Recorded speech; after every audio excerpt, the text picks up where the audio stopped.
Hi friends, welcome to healthy cooking channel. இந்த வீடியோவில் நம்ம இன்றைக்கி சுவையான சிவப்பு அவல் உப்புமா எப்படி செய்யலான்னு பார்க்கலாம். 1/4 கிலோ அளவுக்கு சிவப்பு அவல் ஒரு பவுலில் சேர்த்துக்கோங்க. நல்லா தண்ணி விட்டு 2லேருந்து 3 தடவை கழுவி எடுத்துக்கோங்க.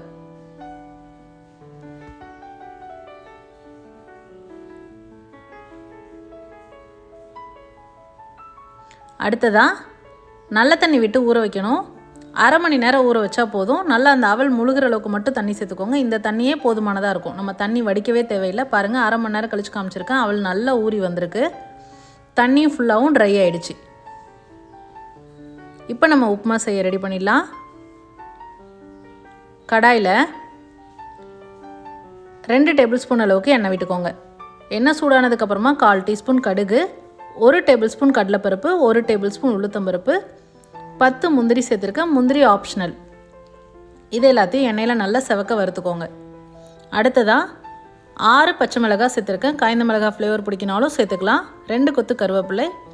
ஓரளவுக்கு அது வதங்கி வந்ததுக்கப்புறமா 2 பெரிய சைஸ் வெங்காயம் இந்த மாதிரி நறுக்கி சேர்த்துக்கோங்க.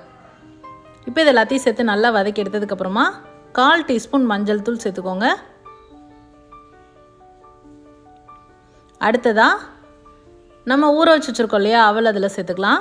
சேர்த்துட்டு 1 டீஸ்பூன் அளவுக்கு தூள் உப்பு சேர்த்துக்கோங்க. சேர்த்துட்டு எல்லாத்தையும் நல்லா கலந்து விடணும். கலந்து விட்டுட்டு ஸ்டவ் சிம்மில் வச்சு மூடி போட்டுட்டு 5லேருந்து 6 நிமிஷம், அதாவது ஃபுல்லாக எல்லாமும் நல்லா பைண்ட் ஆகி நல்லா ட்ரை ஆகி வரணும். அந்த ஸ்டேஜ் வந்ததுன்னா நம்ம ஸ்டவ் ஆஃப் பண்ணிடலாம். பாருங்கள், தண்ணி ஃபுல்லாக நல்லா ட்ரை ஆகி வந்திருக்கு. அவளும் பார்த்திங்கன்னா ஒன்றோட ஒன்று ஒட்டாமல் நல்லா உதிரியாக வந்திருக்கு. அவ்வளோதான், சுவையான சிவப்பு அவல் உப்புமா ரெடி ஆகிடுச்சு. ஈவினிங் ஸ்நாக்ஸ் டைமில் கொடுக்கலாம், இல்லை மார்னிங் பிரேக்ஃபாஸ்ட் கொடுக்கலாம், டின்னருக்கும் கொடுக்கலாம். ட்ரை பண்ணி பார்த்துருங்களா கமெண்ட் மறக்காமல் சொல்லுங்கள் ஃப்ரெண்ட்ஸ். இது போன்ற ஹெல்தி ரெசிபீஸ்க்கு மறக்காமல் ஹெல்தி குக்கிங் சேனலை சப்ஸ்கிரைப் பண்ணுங்கள். இந்த வீடியோ உங்களுக்கு பிடிச்சிருந்தா லைக் பண்ணுங்கள், ஷேர் பண்ணுங்கள், கமெண்ட் பண்ணுங்கள். தேங்க்ஸ் ஃபார் வாட்சிங்.